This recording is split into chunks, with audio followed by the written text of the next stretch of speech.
सभी छात्राओं को गुड मॉर्निंग, अभिनंदन। आज हमारा जो क्लास चल रही थी,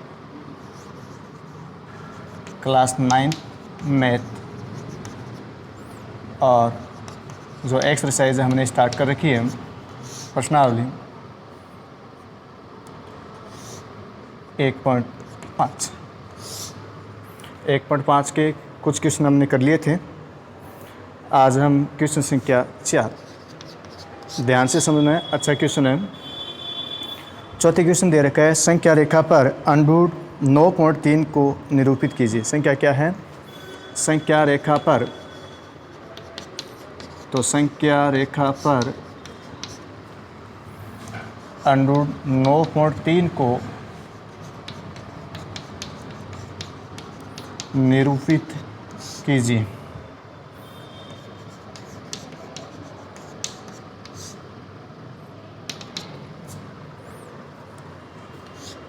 कैसे? देखो क्या क्या कार्य करना है उसके अंदर, आपको पहले इसके चरण जानने हैं। पहला काम क्या है? पहला काम क्या है? अंडरूट 9.3 तो डायरेक्ट हम ले नहीं सकते, उसका मान नहीं है हमारे पास, लगभग मान दे रखे 9.3, तो इसको एक बार अंडरूट उठा के 9.3 मान लेंगे। पहले कार्य क्या करना है? 9.3 स्केल की सहायता से हम 9.3 सेमी हमारी तरफ से एक संख्या रेखा ले लेंगे। तो सबसे पहले आपको ध्यान से देखना है, स्केल की सहायता से पेंसिल और 9.3 सेमी की एक रेखा खींचनी है। उसका नाम हमने क्या रखा? एफ जी रखा, और इसका मान क्या रख दिया? 9.3 सेमी। क्योंकि पहले अंडरूट 9.3 ले रहे हैं तो उसकी रचना के लिए हमने वही मान प्राप्त करना पड़ेगा, तो ऐसी को संख्या रेखा पर हम मान प्राप्त नहीं कर सकते। अब आपके बिंदु बी प्राप्त हो गया और बी पर 9.3 आ रहे हैं। अब इसके बाद क्या करना है? बी को आगे 1 सेमी आपको आगे बढ़ाना है। बी को कितनी सेमी बढ़ाना है? 1 सेमी आगे बढ़ाना है उसकी रचना करने के लिए, 1 सेमी। तो इस रेखा को थोड़ा सा, बी को मैं यहाँ तक, ए बी को रेखा हो गई, मान लिया अक्ष तक ले ली मैंने, और यहाँ 1 सेमी आया, और उस बिंदु का नाम क्या रख दिया मैंने? सी रख दिया। उस बिंदु का नाम क्या रख दिया? सी। समझ आ रहे हैं यहाँ तक? पहले ए बी 9.3 सेमी रेखा ली, इसके बाद बी को 1 सेमी तक बढ़ाया, आगे रेखा और भेज और आवश्यकता हो तो 1 सेमी। ये कितने सेमी की रेखा ली हमने? सी को बिंदु कितने सेमी तक लिया? 1 सेमी तक लिया। इनके बाद क्या करना है? इनके बाद हमारे जो बिंदु 1 सेमी लेने पर रेखा क्या बन गई? ए से लेकर सी तक भी प्राप्त हो गई। अब आपको प्राप्त करना है 9.3 जो बिंदु सी तक लिया है। अब ए सी का आपको मध्य बिंदु ज्ञात करना है। लंब अर्ध ज्ञात करने के लिए जब संख्या रेखा दर्शाते हैं तो उसको समद्विभाजक बिंदु भी लेते हैं। तो ए सी से आधे से ज़्यादा प्रकार खोलकर, क्या खोलना है आपको? आधे से ज़्यादा प्रकार। आधे से ज़्यादा का तात्पर्य क्या हो गया? लगभग यहाँ तक ले लोगे, और एक बार चाप ऊपर की तरफ, एक बार नीचे। कौन सी बिंदु पर रखना है? एक बार ए पर रखना है, एक बार क्या रखना है? सी पर। एक बार ए पर रखोगे और एक बार क्या रखोगे? सी पर रखोगे। सुन आएगी ना बात? एक बार प्रकार की नोक ए पर और एक सी पर, दोनों कट जाएगी, एक ए पर एक सी पर, और दोनों को आपस में मिला दोगे। वहाँ बिंदु क्या प्राप्त हो गया? जैसे एम बिंदु प्राप्त हो गया। क्या प्राप्त हो गया? एम बिंदु। अब जहाँ एम बिंदु है वहाँ अर्धवृत्त बनाना है। जहाँ एम बिंदु प्राप्त हुआ है दोनों साइड बराबर बराबर रहेगा। अब इसमें यहाँ पर क्या बनाना है? आपको एक अर्धवृत्त बनाना है। कहाँ पर? प्रकार नो क्या रखे लोगे? प्रकार कहाँ तक खोलोगे? ए से ए तक खोलोगे, इस साइड कहाँ तक खोलोगे? सी तक खोलोगे। अब इसको एक अर्धवृत्त बना दोगे आप। ये बात सुन आ गई? अर्धवृत्त वाली बात। अभी 9.3 नहीं है, हमें पूरा पता चल गया कि भी ये कार्य यहाँ पर होगा। अब बिंदु हमने 1 सेमी के लिए कौन सा बिंदु लिया था? बी पर। तो बी पर क्या खींचना है आपको? लंब अर्ध खींचना है। लंब अर्ध का तात्पर्य हो गया 90 डिग्री का कोण आपको बनाना है। 90 डिग्री कोण कैसे बनाते हैं? इस बिंदु बी पर बनाना है। तो इस प्रकार हमने चाप लिया। तो पहला चाप क्या था? 60 का, 120 का, इसके बीच में क्या आएगा? 90 का आ जाएगा। इस बीच में क्या आ जाएगा? 90 डिग्री। और वहाँ जो आपका 90 डिग्री कोण बनेगा वहाँ बिंदु क्या रख दोगे? डी रख दोगे। वहाँ बिंदु क्या रख दोगे? आप डी रख दोगे। अब 9.3 प्राप्त करने के लिए आप जो बी बिंदु डी लिया है तो बी से लेकर डी तक प्रकार खोलोगे। बी से लेकर कहाँ तक खोलोगे? डी तक प्रकार खोलोगे। बी से लेके डी तक, और बी से जब डी तक आप प्रकार खोलोगे तो इस प्रकार आपका गोला आएगा। चाप काटोगे बी से लेके डी तक और चाप काटोगे तो इस प्रकार एक चाप कटेगा आपकी। सुनो आगे बात? इस प्रकार चाप कटेगा और वहाँ आपके 2 सेमी और ये 3 हो गया, और 3 से थोड़ा सा आगे, थोड़ा सा मान आगे रहेगा। ये जो मान आएगा क्या कहलाएगा? 9.3 3 सेमी कहलाएगा और इस बिंदु का नाम क्या दे देंगे P, और P बिंदु तक क्या कहलाएगा 20 लेके P तक कौन सी रेखा हो जाएगी √9.3, ये संख्या रेखा पर दर्शा दिया। तो आपकी समझ में आ गया होगा, नहीं आया तो एक बार वीडियो देख लेके दोबारा समझ लिया मैंने, एक एक स्टेप आसानी से चपें। बाद में उसमें रचना भी होता नहीं है, आपको क्या करना है, रचना पूरी लिख दूंगा तो पूरी बात समझ आ जाएगी। सर्वप्रथम हमने क्या कार्य किया, देखो सर्वप्रथम हमने कहाँ से देखा, ए बी बराबर 9.3 सेमी रेखा खींची,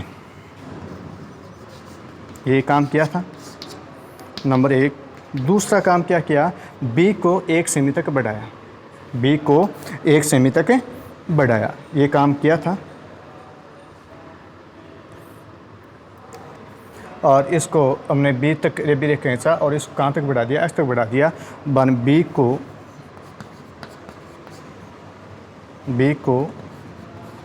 1 सेमी तक बढ़ाया और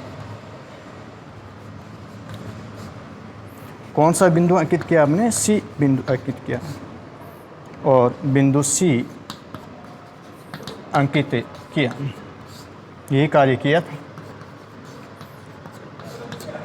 सी अंकित किया।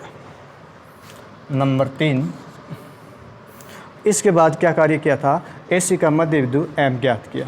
इसके बाद क्या ज्ञात किया, AC का मध्य बिंदु M किया, जो प्रकार को आपको आदेश से खोल के क्या करना था, लंब समद्विभाजक करना था। तो तीसरा काम क्या किया, AC का मध्य बिंदु M ज्ञात किया, M ज्ञात किया। इसके बाद में हमने क्या किया, M ज्ञात करने के बाद, M कैसे ज्ञात किया था आपको बताया था, और बिंदु M को मानकर क्या बनाया हमने, एक अर्धवृत्त बनाया। एक क्या खींचा हमने, और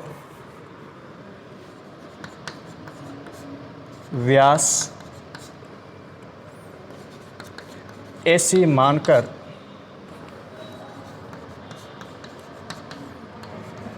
बिंदु M पर अर्धवृत्त खींचा। बिंदु M पर क्या खींचा हमने, अर्धवृत्त खींचा ने, M को केंद्र मानकर हमने ऐसे भी लिख सकते हैं, M को केंद्र मानकर अर्धवृत्त खींचा। फिर हमने B पर क्या बनाया, लंब अर्धक खींचा। चौथे में काम क्या किया, बिंदु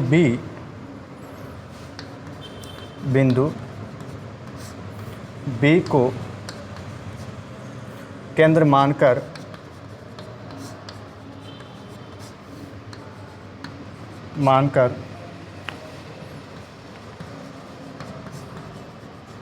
लंब खींचा।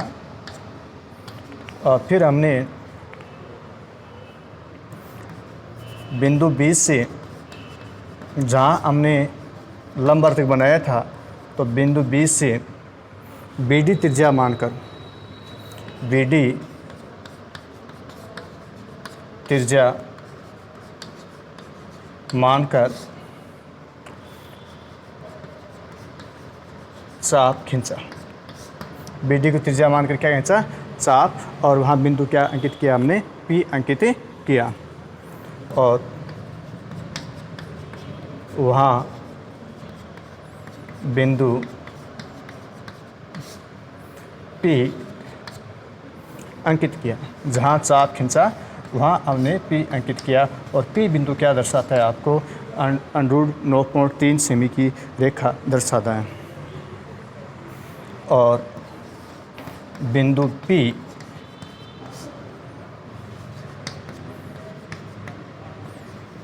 संख्या रेखा पर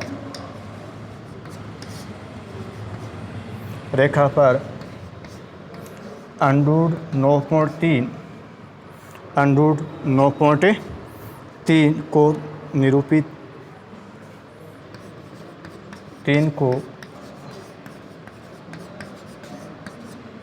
निरूपित करता है।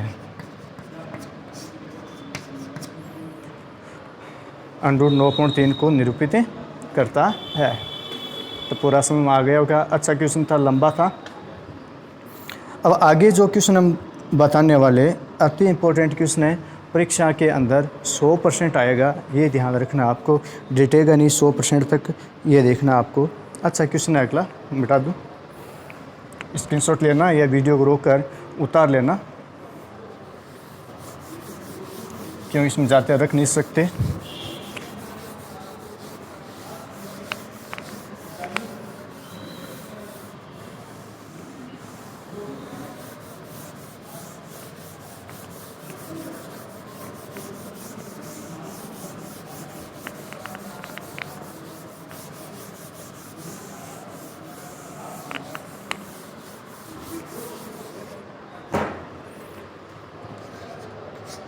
क्वेश्चन क्या अगला, 5वां क्वेश्चन क्या कहता है, देखो, निम्नलिखित हरों का परिमेयकरण कीजिए, निम्नलिखित हरों का परिमेयकरण कीजिए। अच्छा क्वेश्चन है एकदम, और परीक्षा में कई बार पूछा गया है और फाइनल तौर पर ही वापस पूछेगा। देखिए ध्यान से, 1/√7, 1/√7 करना कैसे है, देखिए, हरों का अर्थ होता है नीचे वाली संख्या, परिमेयकरण का होता है परिमेय करना, p/q के रूप में उसको व्यक्त करना, ये आपको बताई थी। और इसके अंदर √7 आपको हर में दे रखा है, इसका अर्थ है नीचे वाली संख्या आपको क्या दे रखी है, अपरिमेय दे रखी है, और अपरिमेय दे रखी है तो आपको क्या करना है, उसको परिमेय के अंदर आपको चेंज करना है। अपरिमेय दिया तो आपको क्या करना है, परिमेय के अंदर चेंज करना है। तो इसके अंदर जो संख्या हर के अंदर है उस अंश व हर दोनों को हम क्या कर देंगे, गुणा कर देंगे, दोनों क्या कर देंगे, अंश व हर से गुणा कर देंगे। तो इसमें लिख सकते हैं, हर का परिमेयकरण करने के लिए, हर का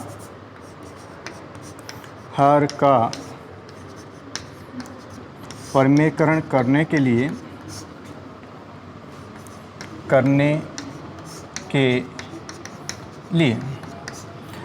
लिए नीचे संख्या क्या दे रखी है आपको, √7 दे रखी है।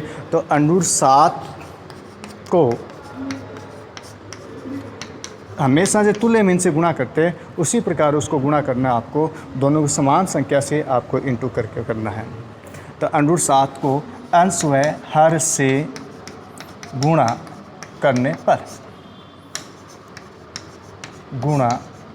पर यानी दोनों संख्या को तुल्य भिन्न बनाकर आपको मल्टीप्लाई करना है।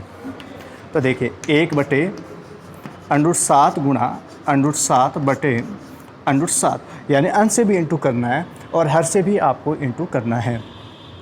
तो √7 को जब मैं 1 से गुणा करूँगा तो √7 को √7 से गुणा किया, कितना हो गया, 7। अब नीचे देखो, हर में अपरिमेय संख्या नहीं बची और मान हो ही रहेगा उसका, उसको कहते हैं परिमेयकरण करना, या नीचे वाली संख्या को आपको √ संख्या उठाना और अपरिमेय को परिमेय भी लिखना। तो अपरिमेय परिमेय लिखने के लिए आपको इतना ही ध्यान रखना है, नीचे जो हर है उसी संख्या को, यदि सिंगल संख्या दे रखी है तो उनको अंश व हर दोनों से गुणा कर देंगे, अंश ऊपर वाला, हर नीचे वाला। नेक्स्ट क्वेश्चन में 100 और उदाहरण ले रहा हूँ मैं।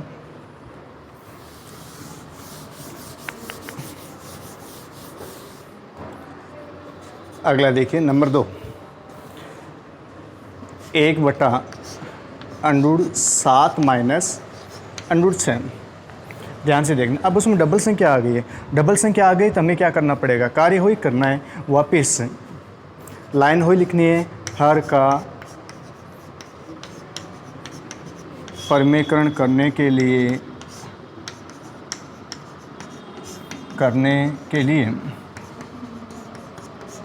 परिमेयकरण करने के लिए क्या करना बताया था। अब उसमें तो एक ही संख्या √7 था, तो हमने सिर्फ गुणा कैसे किया, √7 से गुणा किया, किंतु इसमें क्या दे रखा है, √7 माइनस √6, दो संख्या साथ में दे रखे, दो संख्या साथ संख्या तो ही लेनी है, किंतु आपको चिन्ह परिवर्तन हो जाएगा।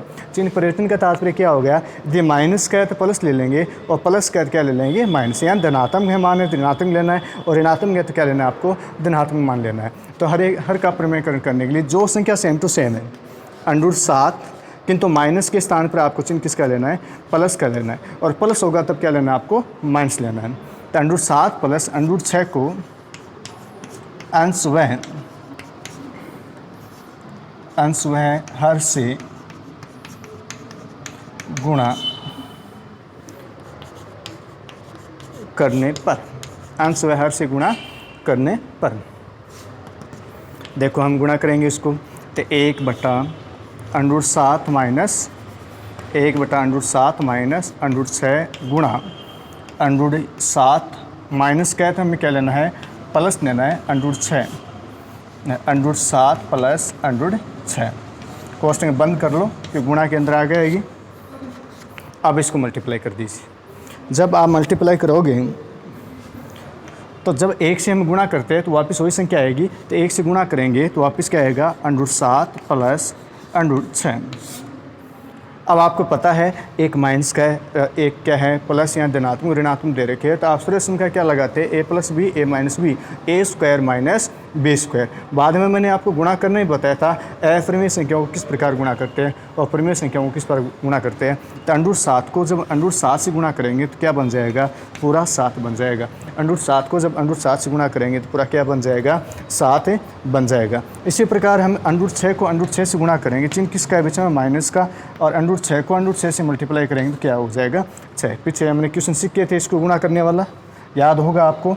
तो √7 प्लस √6 बटा 7 में 6 जाए कितने बचे, 1 बचे, और √7 प्लस √6 1 का भाग देंगे वो संख्या आएगी। तो आंसर क्या हो गया, तो एक क्या है, परिमेय संख्या है, आता है ये क्या हो गया, परिमेयकरण हो गया। नीचे हर के अंदर अपरिमेय संख्या नहीं बचनी चाहिए।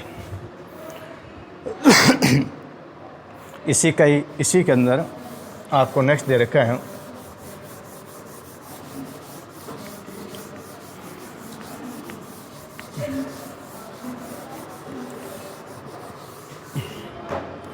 नंबर 3। तीसरा दे रखा है 1/√5 प्लस √2।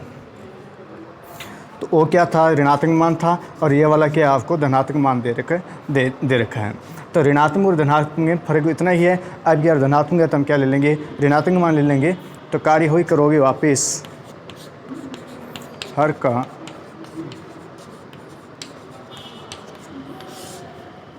करने के लिए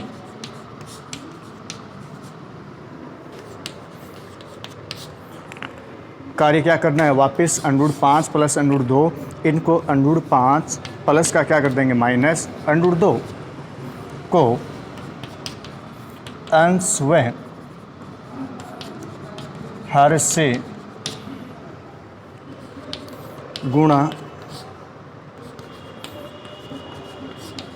करने पर, अंश व हर से गुणा करने पर 1/√5 प्लस √2 गुणा, और इनसे हम गुणा करेंगे तो √5 और चिन्ह किसका लेना है, माइनस का लेना है। तो माइनस √2, √5 माइनस √2। कार्य वापस सेम टू सेम 1 से मल्टीप्लाई करेंगे, मल्टीप्लाई किया तो √5 माइनस √2 बटा। अब इनके बाद में आपको इसको गुणा करोगे, कार्य हुई करना है √5 को √5 से, 5 से 25 होता है ना, 5 से 25, और 25 का जब वर्ग लिखेंगे तो क्या आएगा, 5 आएगा, माइनस 1 प्लस का 1 माइनस का भी बात हो गई, और √2 को √2 से गुणा करेंगे तो वापस क्या आएगा, 2 आएगा। अब √5 माइनस √2 बटा क्या आ जाएगा, 5 में 2 जाए 3, और आपके आंसर आ गए √5 माइनस √2 बटा 3। यदि क्वेश्चन पूरे समझ में आ गए कमेंट करके ज़रूर बताना, नीचे लिखिए कि आपके कितना समझ में आया है। आगे यदि हम संख्या डबल दे रखी है, इसी प्रकार के एक परिमेय संख्या है एक अपरिमेय संख्या है, दोनों साथ में दे रखी है, तो उनको हल किस प्रकार आप करोगे, साथ साथ में उतारते रहना, क्योंकि मैं रुक रुक के बताऊंगा तो बाद काम नहीं होगा, काम कम से कम होगा बाद में, इसलिए स्क्रीनशॉट ले ले या फिर साथ साथ में उसको हल करते रहे, बाद में बैठ के आराम से पहले समझ लेना या बाद में हल कर लेना।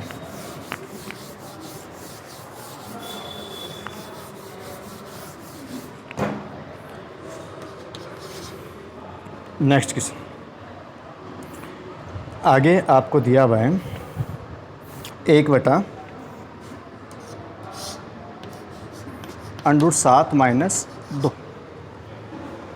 √7 माइनस 2 हर का कार्य हुई चल रहा है वापिस हर का परिमेयकरण करने के लिए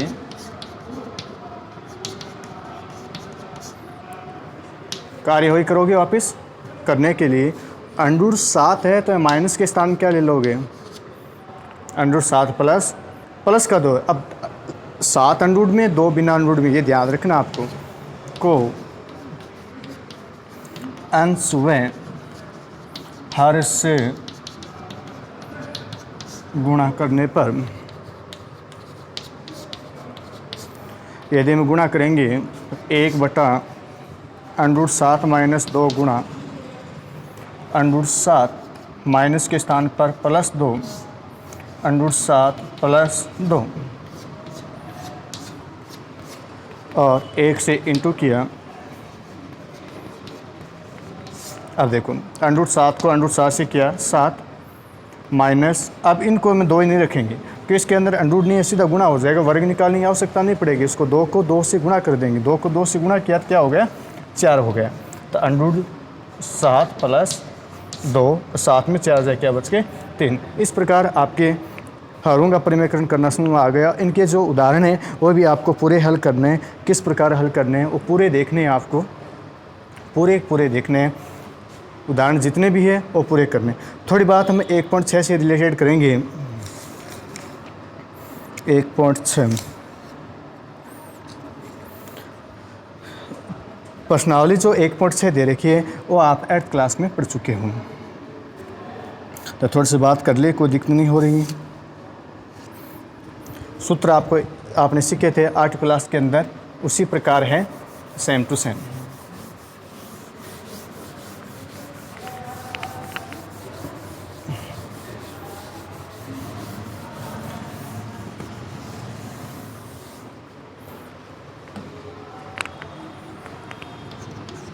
देखिए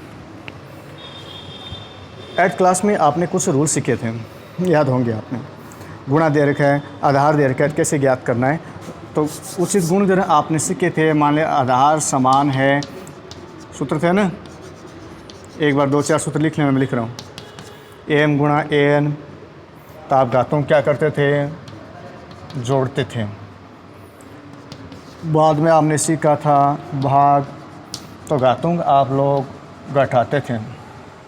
बाद में आपने सीखा था am, इस प्रकार घात सीखी थी तो ये दोनों गुणा हो जाती थी। फिर आपने सीखा था घात यदि माइनस में दे रखा है तो आप घात किस में बदल देते थे, प्लस में बदल देते थे। या आपने ये भी सीखा था am गुणा bm, यदि आधार अलग अलग है, घातें समान है, इस स्थिति में आप आधार को इंटू करके घात 1 लगा देते थे। इस प्रकार के आपने सूत्र 8th क्लास के अंदर सीखे थे। अब इसी प्रकार 1.6 के कुछ क्वेश्चन लेंगे जो आपको हल करने हैं और आपके समझ में जल्दी आ जाएंगे। तो सूत्र पहले लिख लेना, याद हो जाए, नहीं लिखो तो चलेगा कि 8th क्लास में आपने पढ़ लिए थे। क्वेश्चन देखो, नंबर 1, मान ज्ञात कीजिए। क्वेश्चन क्या है, मान ज्ञात कीजिए। ये क्वेश्चन है आपका, मान ज्ञात कीजिए। और इसके अंदर जो पहली संख्या है वो आपको दे रखी है 64 की पावर 1/2, यानी 1/2, यानी 64 की जो घात दे रखी है वो कितनी दे रखी है आपको, 1/2 दे रखी है। ये था, तो आधार 64 हो गया और 1/2 को हल कैसे करोगे। आपने घातें तो 8th क्लास में सीधी सीखी, तो बटा में कोई घात नहीं आई थी, बटा वाले कैसे करोगे। तो इसके लिए जो आधार दे रखा है उसका पहले आपको गुणनखंड करना पड़ेगा। क्या करना पड़ेगा आपको, सबसे पहले 64 के गुणनखंड करने पड़ेंगे, और गुणनखंड करने आ जाएंगे तो सवाल भी आ जाएगा। तो पहले क्या करना है, आधार 64 के अभाज्य गुणनखंड, यदि उसको गुणनखंड निकल रहा है तभी लेना है, नहीं है तो कोई दिक्कत नहीं है। अभाज्य गुणनखंड, तो आप जब 64 में रब कार्य जाना है रब कॉपी में, और 64 कैसे गुणनखंड कर दोगे, पहले 2 का भाग गया, फिर 32, फिर 2 का गया 16, फिर 2 का गया 8, फिर 2 का गया 4, फिर 2 का गया 2, फिर 2 का और 1, इस प्रकार 2 तो 2 कितने हो, 1 2 3 4 5 6, यानी आवाज़ी गुणनखंड करोगे तो क्या आएगा, 2 की घात 6 आएगी। 2 की घात क्या आएगी, 6 आएगी। ये आपने सीखा, गुणनखंड करना आ गया सभी को। 2 की घात कितनी आएगी, 6 आएगी। अब चौथे के स्थान क्या लिख देंगे, 2 की घात 6 घात पावर 1/2। अब आपको सूत्र याद होगा, नोट में आप सूत्र लगाते हैं, क्या लगाया था, ए एम एन, तो क्या करते हो, एम को एन से इंटू करते हो, यानी इस घात को इस घात से क्या करते हो, अंदर की घात और बाहर की घात दोनों को क्या करेंगे, हम मल्टीप्लाई करेंगे। कैसे गुणा करेंगे, देखो, 2 की घात 6 गुणा 1/2। 2 के पड़े से मैं इसको काट दिया कितनी बार, 3 बार। तब 2 की घात कितनी बच गई, 3 बच गई। तो अब 2 को कितनी बार लिख सकते हैं, 2 × 2 × 3 बार लिख सकते हैं। और 2 4 2 8, और ये जो आंसर आएंगे और कितने आएंगे, 2 2 4 4 2 8 आपके आंसर आ जाएंगे। क्लियर पूरी बातें सीखिए। थोड़ा सा ये जानना है आपको 64 का गुणनखंड वाली बात।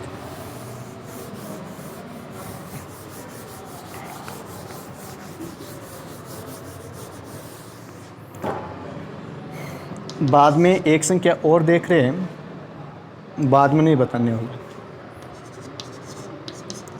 1/5। अब कार्य वही करना है, 32 के पहले अभाज्य गुणनखंड करोगे, 32 के अभाज्य गुणनखंड, और 32 के अभाज्य गुणनखंड कितने होंगे, टोटल 2 की घात 5 होगी। याद होगा, 2 की घात क्या आएगी, 5 आएगी। तो इनको पूरा हल करेंगे, 32 के स्थान क्या लिख लो, 2 की घात 5 1/5, और 2 की घात 5 गुणा 1/5, 5 से 5 चला गया तो बचा क्या, 2। इसका आंसर क्या आ गया, 2। तो समझ आगे होगा, पहले गुणनखंड करना है, बाद इसको इंटू करना है। एक क्वेश्चन और है, 125 की पावर की 3, ये आप लोगों को करना है। तीसरा थर्ड सरल सही है, किस संख्या सेकंड,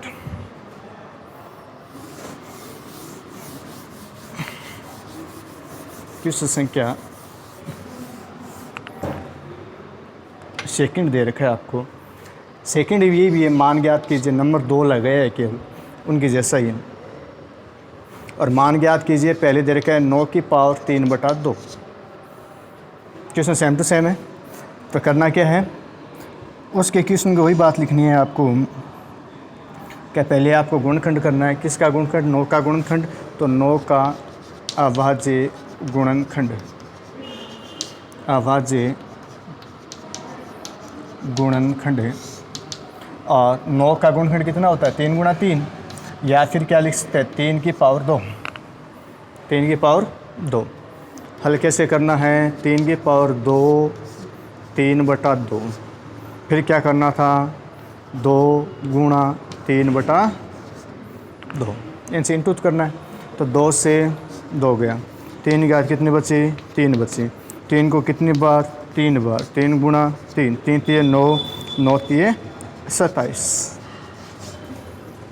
आंसर कितने आ गए, 27 आंसर आ गए। तो उनके जैसा ही है, एकदम पूरा एकदम डिटेल से पूरा समझ में आया होगा आपके। अब आगे देखिए,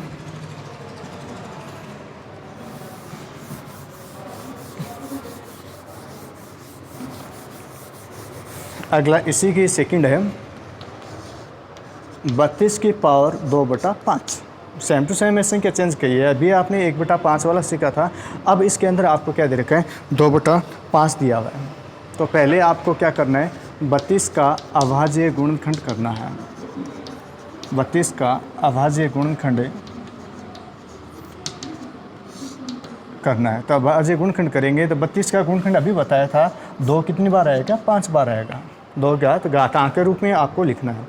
तो 2 की घात 5, तो 2 की घात 5, और ये क्या हो गई, 2/5 हो गई।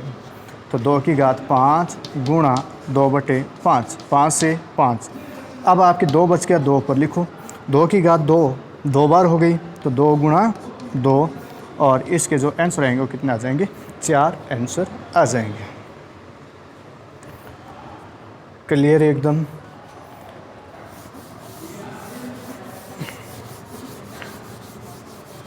नहीं समझ आया कमेंट में बता देना, हमारे समझ आया नहीं तो दूसरे दिन वापस मैं रिपीट करा दूंगा। अब बात हो रही थी तीसरा 16 की पावर 3/4, ये आप लोगों को करना है, कर लोगे आप। मैं डायरेक्ट चौथा बता रहा हूँ इसका 125 की पावर -1/3, 125 की पावर -1/3 ऋणात्मक मान आपको दिया हुआ है। अब आपको करना क्या है, 125 का पहले वही कार्य करना है। ये माइनस में पीछे वाला सवाल प्लस में था, फर्क इतना ही है, माइनस का चिन्ह ऋणात्मक का ध्यान रखना है। तो पहला कार्य है आपको 125 का अभाज्य गुणनखंड करना। 125 का अभाज्य गुणनखंड करेंगे तो 125 का अभाज्य गुणन कितना होगा देख लीजिए आप। 125 5 25 और 5 5 1, तो 5 कितनी बार हो गया, 3 बार हो गए। तो इनको हम जो लिख सकते हैं 5 की पावर 3, गुणनखंड कितना लिखेंगे 5 की पावर 3, और ये हो गया माइनस का 1/3, माइनस का 1/3। अब इसको हम गुणा कर सकते हैं, तो 5 की 3 गुणा -1/3 काम में ले लेंगे, -1/3, 3 से 3, तो 5 की पावर -1। अब आपको बताया हुआ है घात क्या आ रही है, ऋणात्मक आ रही है, इतना भी छोड़ सकते हो, किंतु आपको बताया यदि घात ऋणात्मक के अंदर है तो संख्या को पलट लीजिए, और संख्या पलटते क्या हो जाएगा, धनात्मक मान आ जाएगा। तो इसके नीचे बटा 1 लगा लेंगे और 1/5, और घात क्या आ जाएगी, प्लस में आ जाएगी। और 1/5 का क्या लिख सकते हैं हम, सिर्फ 1/5 लिख सकते हैं, अतः आंसर जो आएगा 1/5 आएगा। तो ऋणात्मक मान पूरा समझ आ गया होगा, पूरा डिटेल से, कोई दिक्कत नहीं होगी। अब करते हैं क्वेश्चन संख्या 3 की बात। अच्छा क्वेश्चन है, इंपॉर्टेंट लगा लीजिए, परीक्षा की दृष्टि से पूछा भी जा सकता है।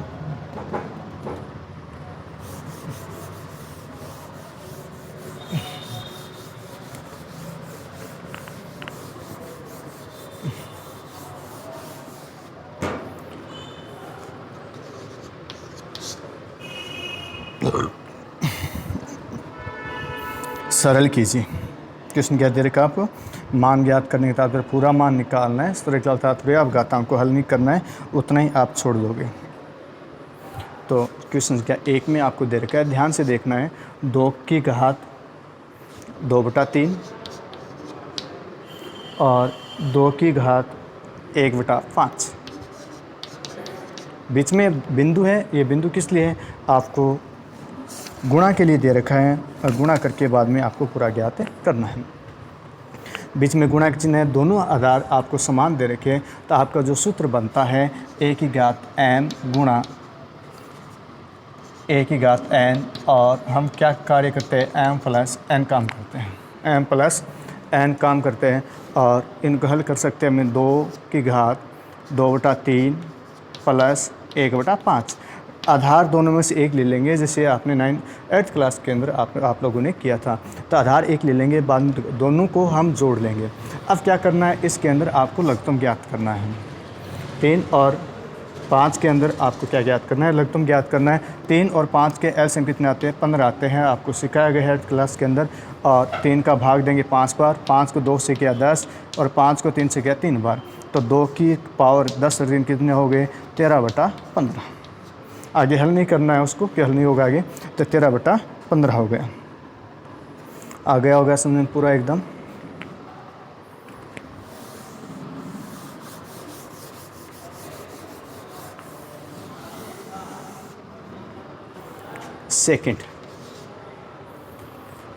सेकंड आपको दे रखा है 1/3 की घात 3 का 7। अच्छा क्वेश्चन है, याद आ गई होगी बात, am ऐसे था ना, an और m गुणा n, ये घात दोनों घातें क्या हो जाती है, गुणा हो जाती है। तो 3 की घात 3 और 7 आपस में क्या हो जाएगा, मल्टीप्लाई हो जाएगा। तो 1/3, 3 की घात 3 गुणा 7, और 1/3 को 7 से गुणा किया 21, तो 3 की घात कितनी हो गई, 21 हो गई। तो 1/3 की पावर 21 हो गई। और इस प्रकार आप हल गए। वैसे ये बटन चल रहा है 8th क्लास में, सीधा थोड़ा सिंपल था, कार्य आपको 8th क्लास वाला ये पूरा पूरा